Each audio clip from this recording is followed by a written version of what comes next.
నమస్తే, welcome to our channel. నేను మిరిషి. ఇక ఈ రోజు ప్రస్తుతము అమీర్పేటలో ఉన్నాము. ఒక్కసారిగా నిన్న మంటలు ఒకేసారి ఎగిసిపడడంతో ఇక్కడ ఉన్న స్థానికులు కూడా చాలా భయాందోళనలకు గురి అయ్యారు. ఇక్కడ చూస్తున్నట్టయితే చాలా అంటే చాలా మంటలు ఒకేసారి ఉక్కెత్తుగా ఎగిసిపడ్డాయి. అక్కడ హెల్మెట్స్ కానీ ఇవి కానీ చాలా అంటే చాలా విధాలుగా కూడా ఇక అగ్నికి ఒకేసారి ఇట్లా బ్లాస్ట్ అయిపోయినట్టు కనిపిస్తుంది.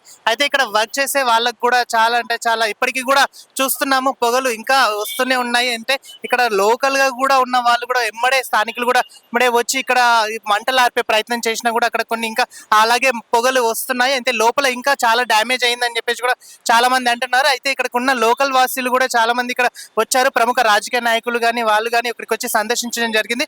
అయితే ఇక్కడ మరి తెలంగాణ రక్షణ సేన కూడా ఇక్కడికి రావడం జరిగింది. సో దాంట్లో భాగంగా ఇక్కడ కొంతమంది ఉన్నారు, వారితో మాట్లాడే ప్రయత్నం చేద్దాం. అక్క నమస్తే. అక్క నమస్కారం అండి. చెప్పండి, అంటే ఒకేసారి మంటలు రావడము అసలు చాలా బ్లాస్ట్ అయిన సందర్భం మనం చూస్తున్నాము. అవును, యాక్చువల్ గా ఇప్పుడు వీళ్ళు షాప్లకి పర్మిషన్ ఇచ్చేటప్పుడు సేఫ్టీ మెజర్మెంట్స్ ఉన్నాయా అన్నది చూడాలా, ఫైర్ సేఫ్టీ ఉన్నదా చూడాలా, ఫైర్ ఎక్స్టింగ్విషర్స్ ఉన్నాయా చూడాలా.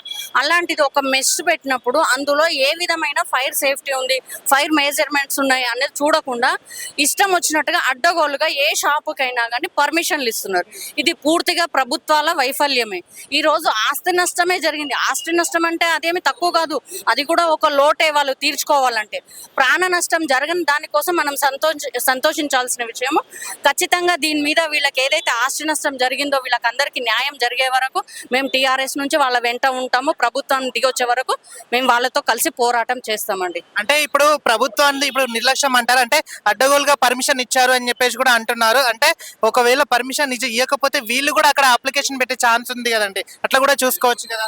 మీరు అన్నది కరెక్టే. వాళ్ళు షాప్స్ కి పర్మిషన్స్ ఇచ్చినప్పుడు వీళ్ళు వచ్చి మీరు చూసుకోవాలా, ఏ విధమైన ఫైర్ సేఫ్టీ ఉన్నది, సేఫ్టీ మెజర్మెంట్స్ ఉన్నాయా, ఫైర్ ఎక్స్టింగ్విషర్స్ ఉన్నాయా, ఫైర్ సేఫ్టీ ఉన్నదని చెక్ చేయాల్సిన బాధ్యత ప్రభుత్వందా కాందా. ఈరోజు నేను కూడా ఇక్కడ పెడతాను, నాకు ఇస్తారా? మరి నాకు ఇస్తారు. నేను ఇక్కడ మెట్రో కాడ ఒక షాప్ పెడతాను, ఇస్తారా మీరు పర్మిషన్? మీరు అప్పుడు అన్ని చూస్తారు కదా, అన్ని చూసినప్పుడు మీరు ఏవైతే షరతులు ఉన్నాయో ఆ షరతులతో కూడుకునే అన్ని చూసుకొని మీరు షాప్స్ కి పర్మిషన్స్ ఇవ్వాలి. ఈ విధంగా మీరు అడ్డగోలుగా పర్మిషన్లు ఇచ్చి మీకు ఒకటి వాళ్ళకి అక్కడ నుంచి ట్యాక్స్ వసూలు చేసుకుంటే సరిపోతుందన్న ఉద్దేశంతో మాత్రమే వీళ్ళు పర్మిషన్లు ఇవ్వడం జరుగుతున్నదండి. అంటే ఇప్పుడు ఫైనల్ గా మీ టీఆర్ఎస్ నుంచి ఏం డిమాండ్ చేస్తున్నారు? ఏం డిమాండ్ లేదండి. కవితమ్మ గారు వస్తారు. ఇప్పుడు మాకు తెలిసినంత వరకు అయితే ఇప్పుడు వీళ్ళకి అన్యాయం జరిగింది.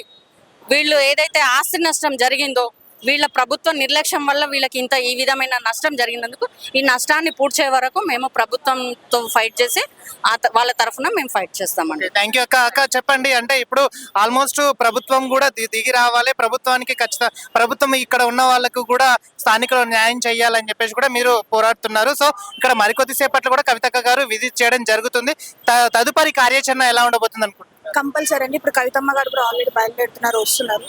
ఈ ఎవరైతే విక్టిమ్స్ ఉన్నారో వాళ్ళకి ఇంతగానం లాస్ అయినారు కాబట్టి ప్రభుత్వం చొరవ తీసుకొని వాళ్ళకి ఎటువంటి న్యాయం అనేది కంపల్సరీ జరగాల.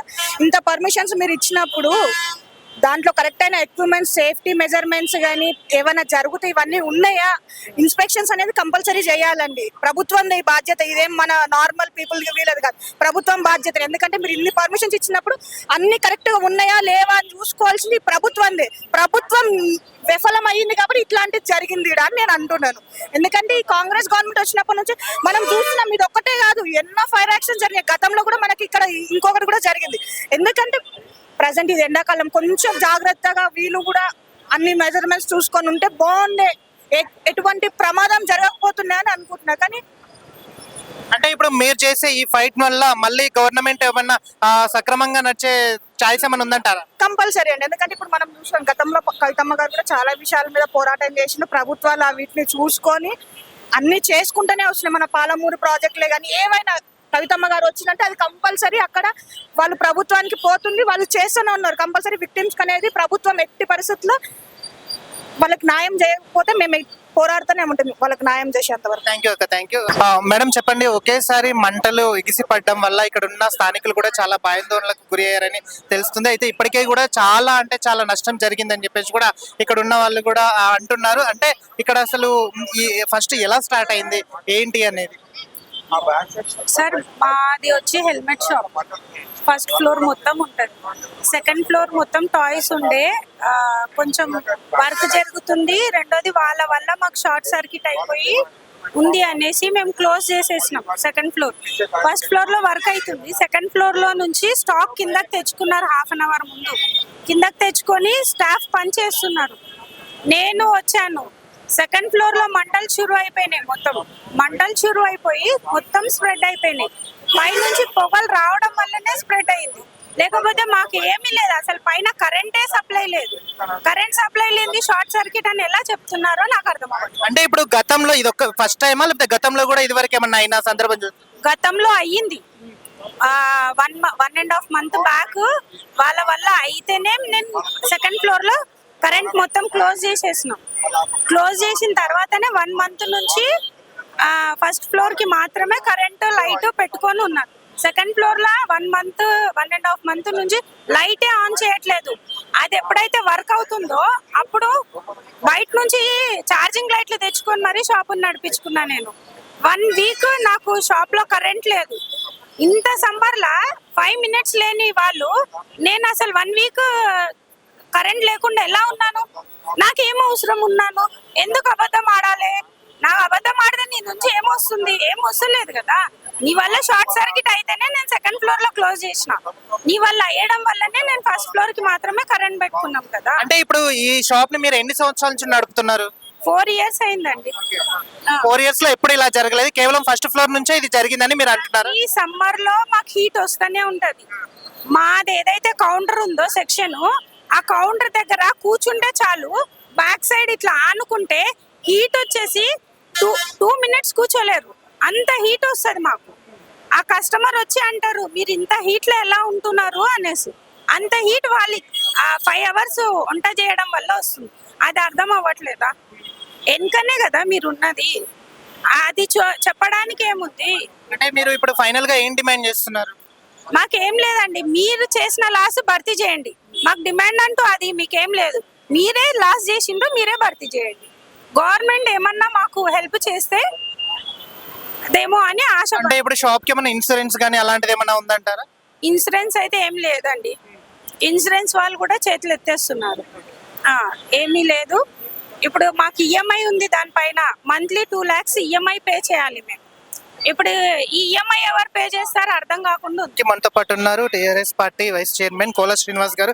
వారితో మాట్లాడే ప్రయత్నం చేద్దాం. సార్ నమస్తే. సార్ నమస్తే. ఇప్పుడు ఇక్కడ చూస్తున్నాం సార్, చాలా అంటే చాలా ఫైర్ యాక్సిడెంట్ అయింది అమీర్పేట్ ఇక్కడ. సో ఇక్కడ ఇప్పుడే ఇందాక రంగనాథ్ గారు కూడా సందర్శించడం జరిగింది.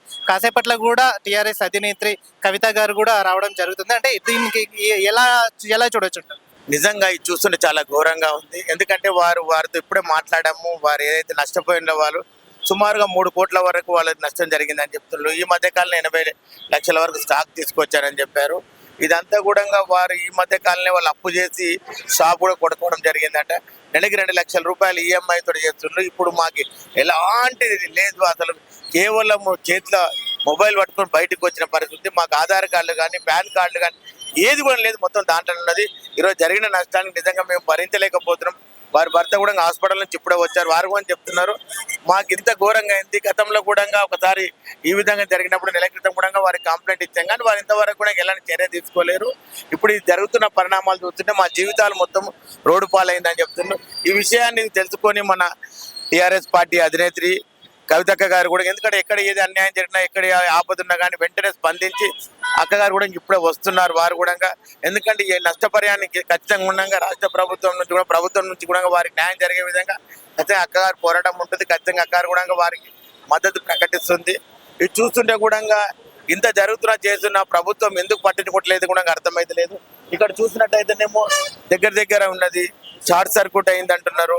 వెనక సైడ్ వచ్చిన హర్ష మెస్ నుంచి వచ్చిన ఏదైతే పొయ్యి స్టవ్ నుంచి వచ్చిన దాంతో మెల్ట్ అయిపోయి ఒక ఫైర్ అయిందని చెప్తున్నారు. ఈ విధంగా జరుగుతున్న చూస్తుంటే చాలా నష్టం అయితే జరిగింది, భారీ నష్టం జరిగింది చూస్తుంటే మాత్రం. అంటే ఇప్పుడు టీఆర్ఎస్ పార్టీ కవిత గారు ఏమన్నా అంటే ఆర్థిక సాయం గట్లా ఏమన్నా చేసే అవకాశం ఏమన్నా ఉందంటారు? ఏదున్నా కానీ ఇప్పుడు మా అభినేత్రి గారు వారు వచ్చిన తర్వాతనే, వారు చూసిన తర్వాతనే వారు, ఎందుకంటే జరిగిందంతా కూడా నష్టం అంటే చిన్న నష్టం జరగలేదు. వాళ్ళు సుమారుగా 3 కోట్ల వరకు మన నష్టం జరిగింది అనేది ఇది ఖచ్చితంగా ఉండగా రాష్ట్ర ప్రభుత్వము ఖచ్చితంగా వారి ప్రభుత్వం నుంచి అయితే ఖచ్చితంగా న్యాయం జరగాలి.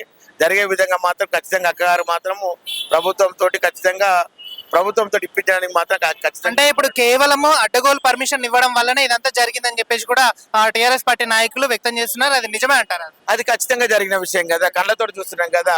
పర్మిషన్ లేకుండా హైడ్రాని ఎక్కడో పెడుతున్నారు, హైడ్రాని పర్మిషన్ ఉన్నదాన్ని కూల్ చేస్తున్నాం. కానీ పర్మిషన్ లేని అడ్డగోలు పర్మిషన్ ఉండి ఎలాంటి కూడా సేఫ్టీ, ఫైర్ సేఫ్టీ లేని దాని గురించి చేస్తున్నారు. అది కూడా ఇంత జరిగిన కూతవెట్టు దూరంలో ఉన్న ఫైర్ ఇంజన్ కూడా రావడానికి కూడా చాలా మొత్తం అంతా బొగ్గుపాలు అయిన తర్వాత ఫైర్ ఇంజన్ వచ్చిందంట.